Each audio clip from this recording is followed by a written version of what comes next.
combining a bunch of different things.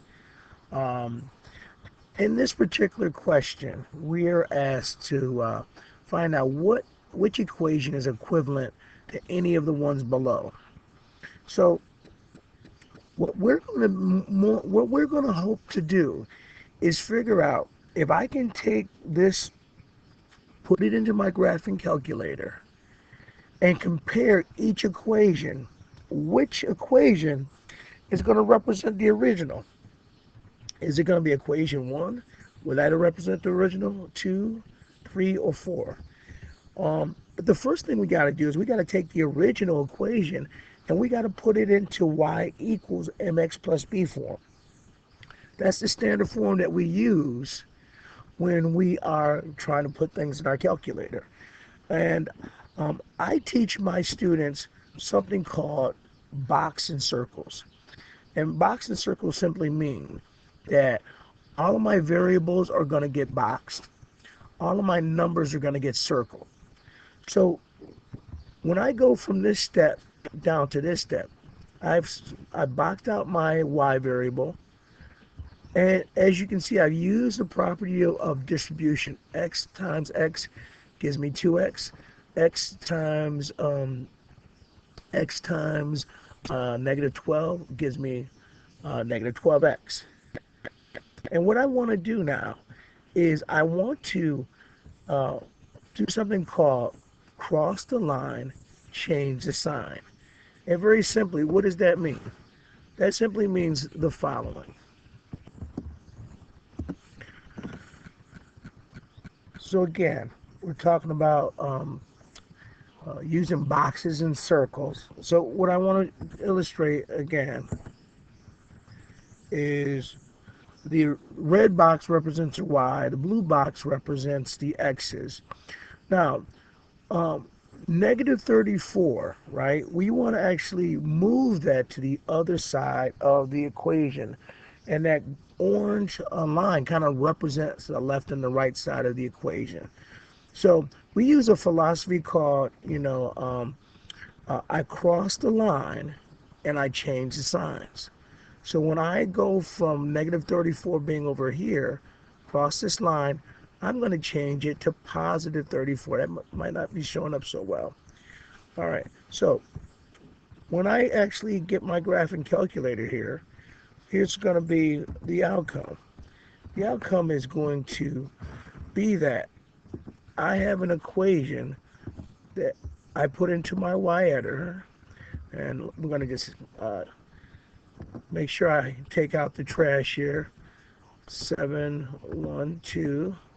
Everything is cleared out. Go to my y editor.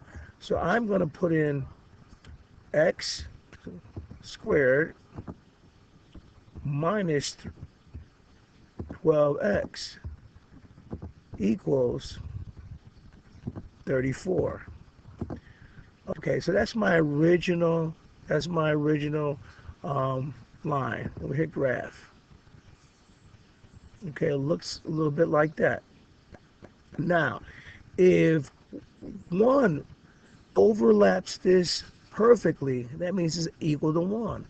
Same deal with 2 as well as 3 and 4. So let's kind of put them in strategically. So let's put in 1.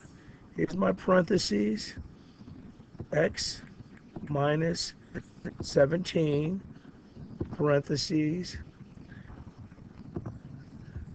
x plus 2, parentheses.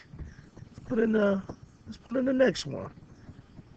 Let's put in the second option, parentheses, x minus 17, close parentheses, parentheses, x minus 2, close parentheses. Now we're going to put in the third one. And stay with me, because I'm going in a different direction that you think I'm going in. Close parentheses, we square that, add 2 to it, slide down, and we'll do our final one, number 4. Parentheses, x minus 6, close parentheses, square minus 2. Okay, so what is it that we're going to do here? We have our original in y1. What I'm going to do is I want to compare it to y2. So I'm going to turn off. I'm going to turn that one off.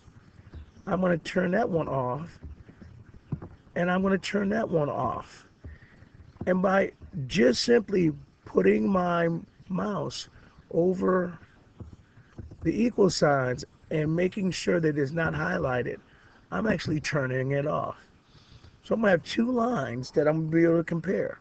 My original with my potential. Whichever lines overlap perfectly, that is the right answer. So let's hit graph. Here's my first one. Oh, that definitely doesn't overlap. Okay. Go back to Y editor. I'm going to turn that one off.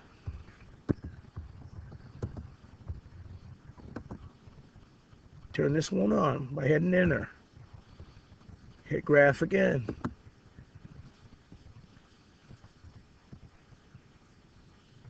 Okay. Can't be the second option either. Go back to Y editor. And we're just going to do guess and check here.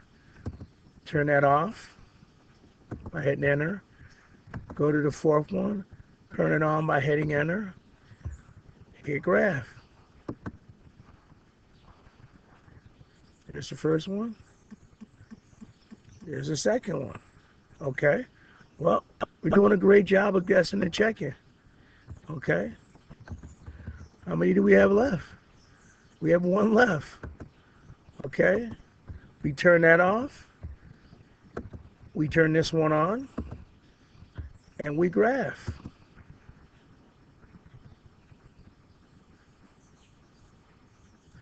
What about that? We have two functions, but we only see one line.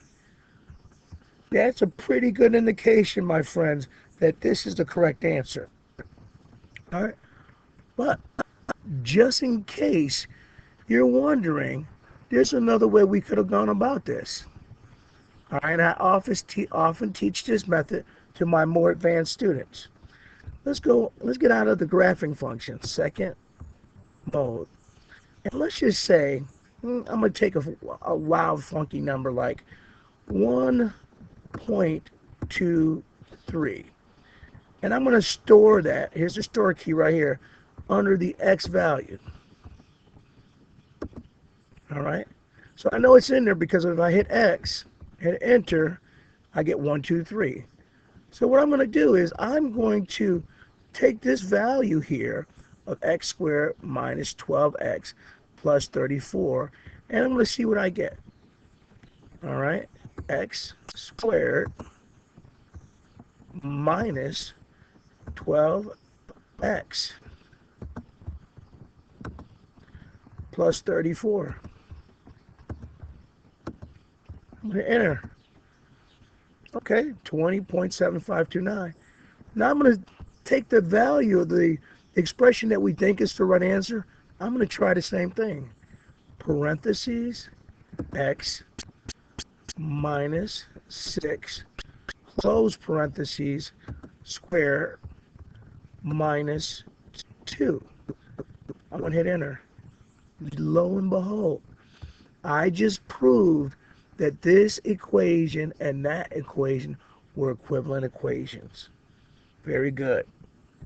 All right, gang. I hope this brief video helped you reinforce Mr. McCrae's second rule or first rule. If you are given a function and don't know what to do with it, put it in Y1 and then graph it.